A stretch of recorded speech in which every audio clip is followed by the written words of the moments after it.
Hey guys, when I last left you, we wrote our camera collision script. This made sure that the camera wouldn't clip through the walls. In today's episode, I'm going to be implementing a field of view system. This will allow our AI to detect if it can see us. As usual, I'll be explaining to the best of my ability. In today's episode will be really fun and quick, and will help many of you in your own game development adventures. I did get an amazing suggestion from Grant Christie to improve our jump by increasing full speed over time, and I'll be implementing this near the end of the video, so thank you very much to Grant. If any of you have had issues with the jump popping off the ground too quickly, then I'll be fixing that near the end as well. And remember, if you have any ideas to improve the game, just type it down below in the comments and I'll be adding it in the next episode. If you haven't already, make sure to subscribe to keep up with the original content. And without any further ado, let's get right into the tutorial. Alright guys, let's get right into building our system. I just have a little scene set up here with a red cube over here, a wall in the middle, and our original player controller over here. All I've done is I've gone ahead and created an empty script called FOV detection and attached it to our red cube. So let's double click our empty script and begin coding. So first I want to declare some variables. We'll call a public transform and call this player, a public float and call this max angle, and another public float and let's call this max radius. Alright, and now we're going to create a onDrawGizmo method. Okay, so what we're going to do is first we're going to visualize the actual FOV process, and then we'll write the actual code. Okay, so first we're going to draw the circle or the radius around our AI. So let's first define a color for our gizmo. Let's give it a yellow color, and we're going to go gizmo.drawWireSphere, and we're going to pass in the center, which is going to be transform.position, and we're going to pass in our max radius.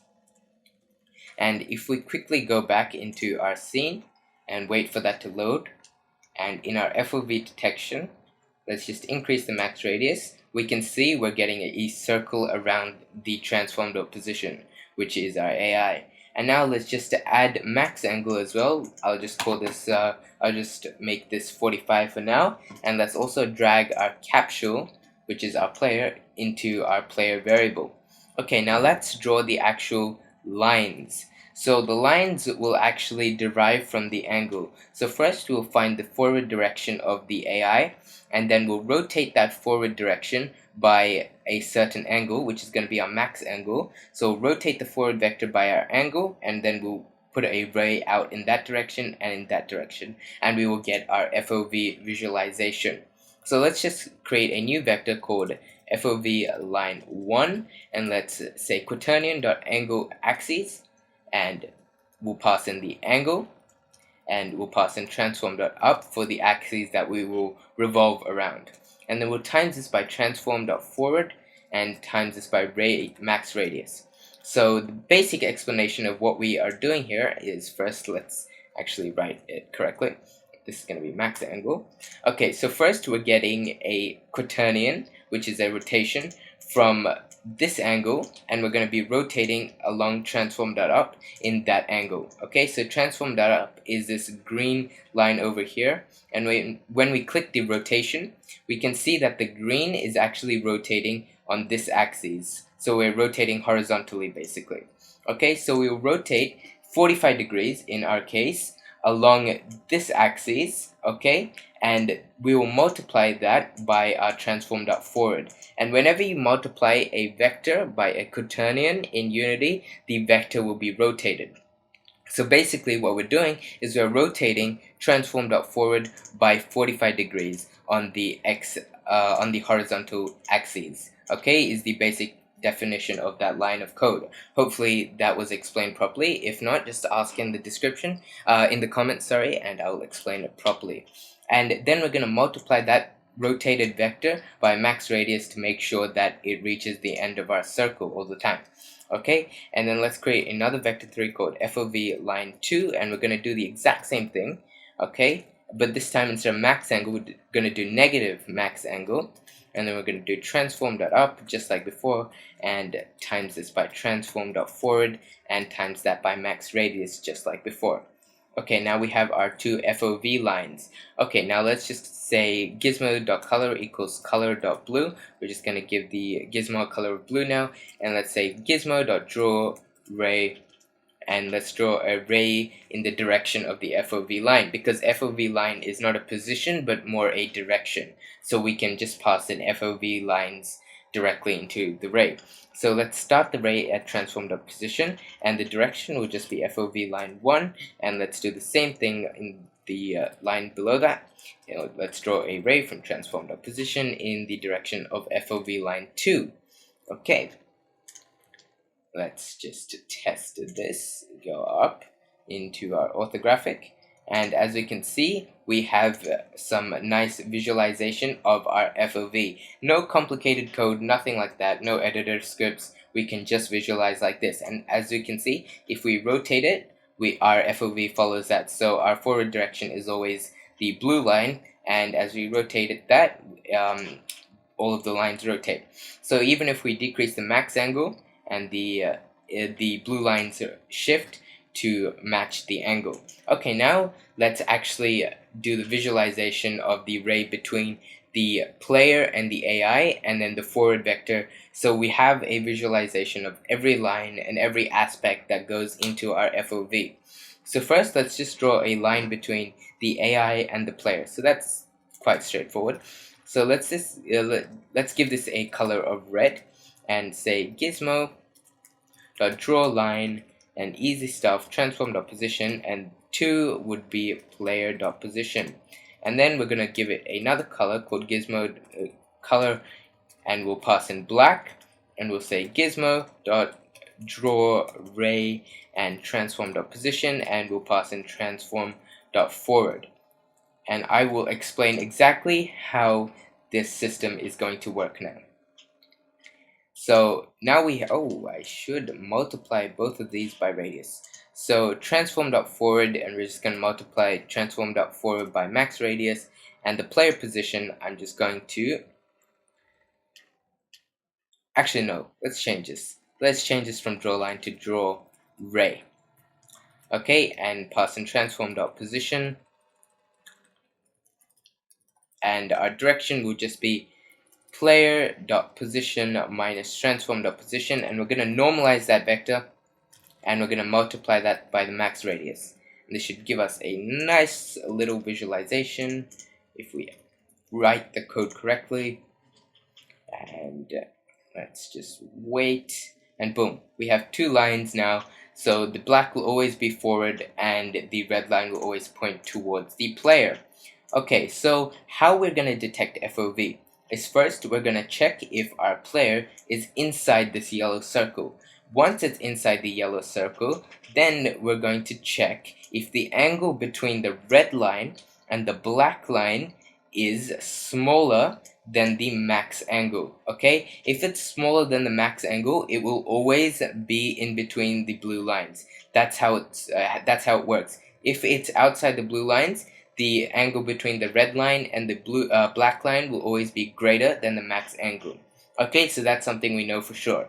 Okay, now once we check that the player is actually in between the angles, we're going to send a raycast out from the from the AI in the direction of the player, and if it hits the player, then we know that the AI can see the player. But if we do a raycast in the direction of the player and it hits a wall, for example, we know that we cannot yet see the player.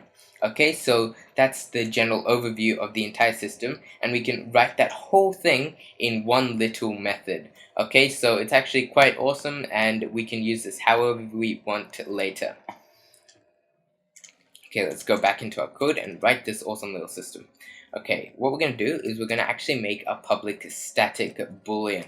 Okay, the reason we're going to do this is because then we can call this script from actually anywhere in the entire game, and we can see if any player is in this FOV or whatever. Okay, we can do whatever we want with this script now. So let's create a public static bool called infov, and let's pass in some variables. So let's pass in a transform checking object, and another transform target, and float max angle, float max radius, and let's begin. And as you can see, info is red right now. It's because we aren't returning anything right now. So let's at the bottom just return false, because if none of our checks are true, then in the end it will just default to false.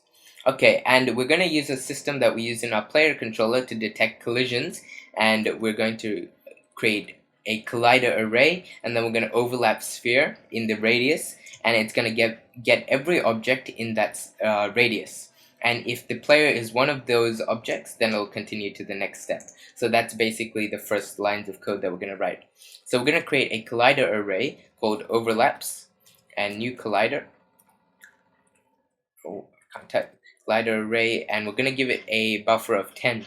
And we're going to say int count equals physics dot overlap sphere non-allocate and checking object dot position. I'll just explain this in a second, and I'm doing overlap capsule for some reason.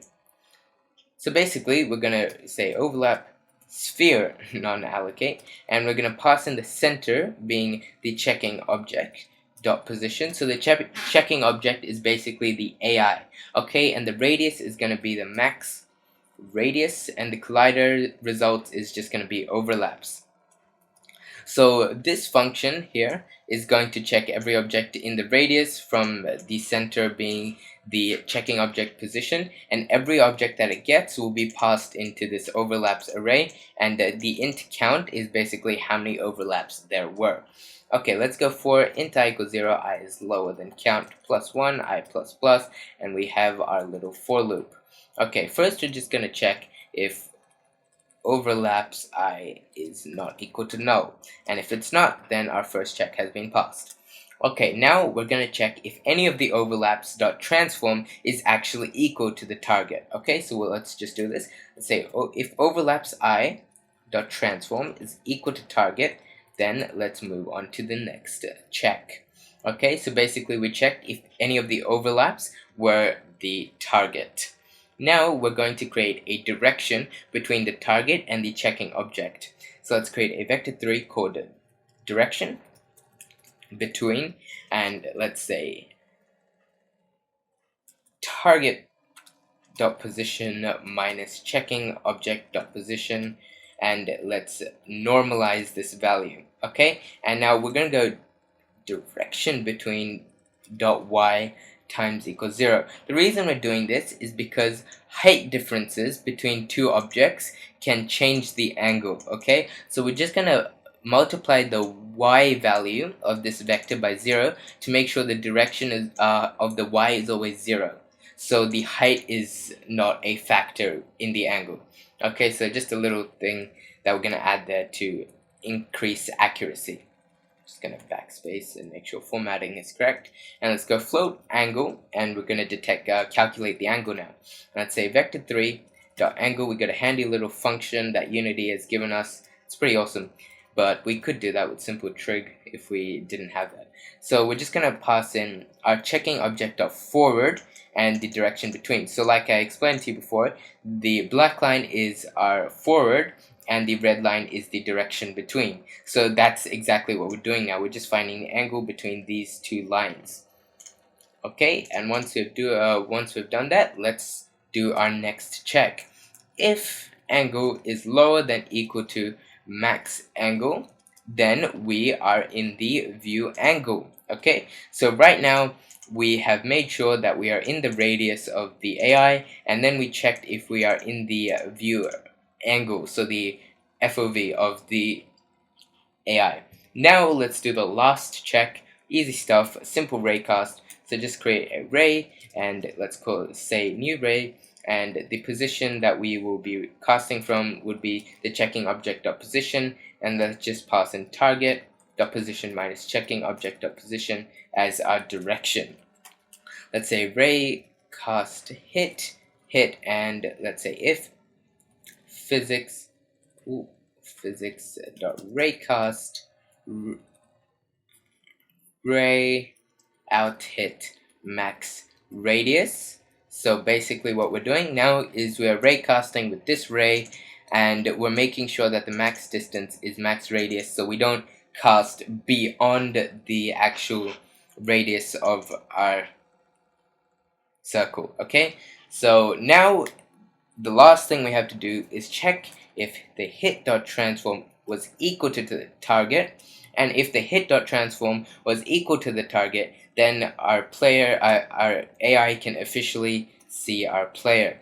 So we've done just a bunch of checks here to make sure the AI can see the player, and it's all come down to one little method called infov, and now we can call it from any part of our code to see if our player is in the field of view of an AI.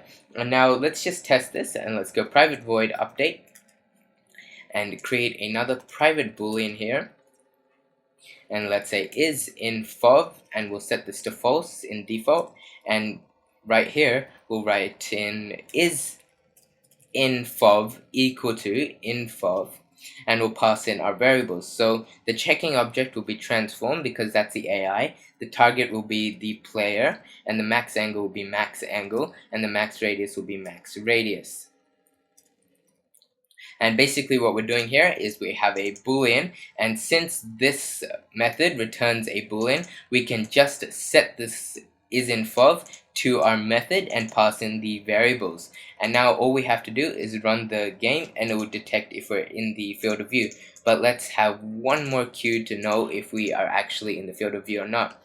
In this draw ray between the transformed position and the player, let's say if not is infov, then the color will be red, and else if it is in the fov, then gizmo.color will equal to color.green. So we will always have some indication if we are in the fov or not. Obviously later we will have some visual cue when we are actually playing the game, but for now this should be more than enough.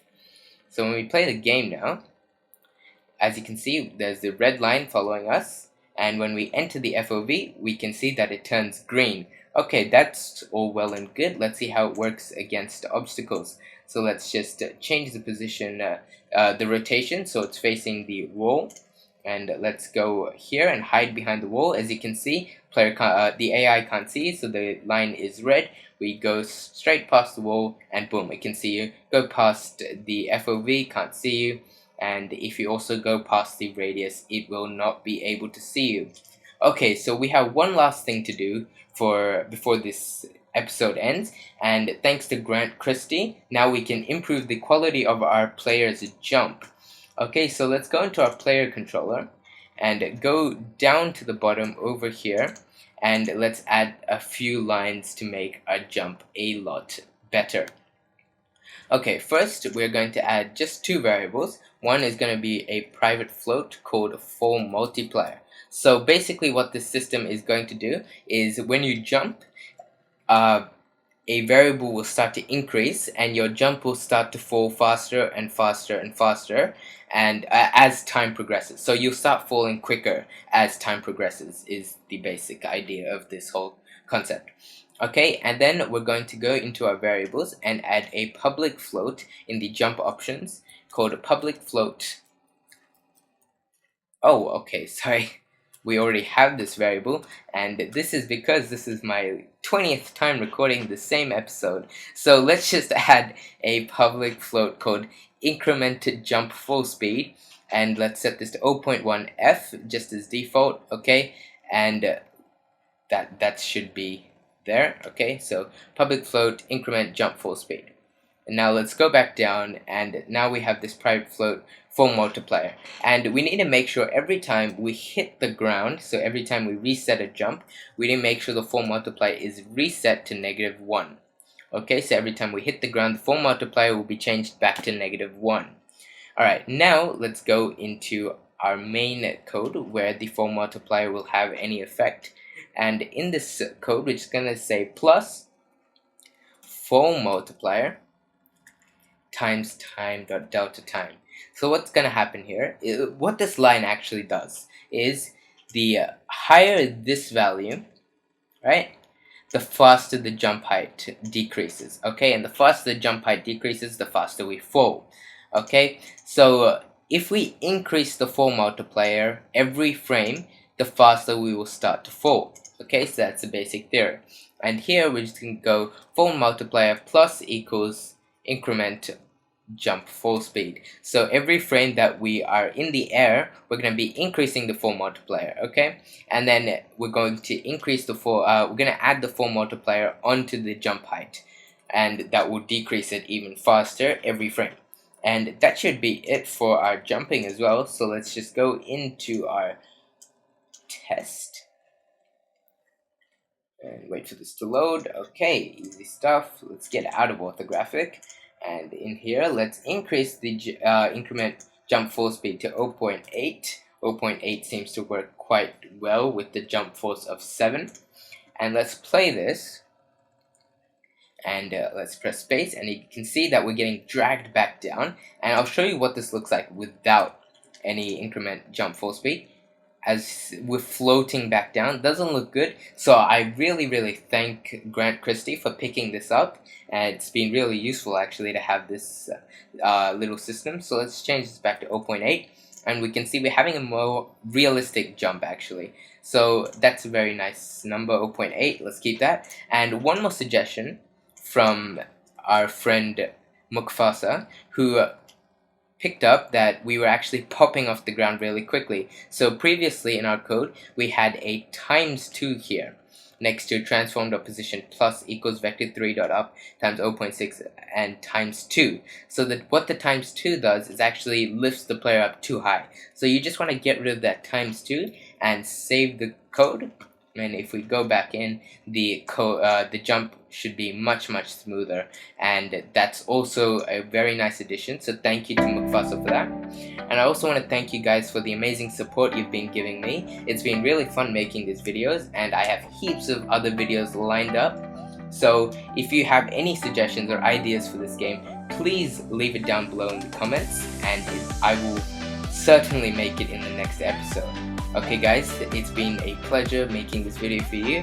I will see you guys next time.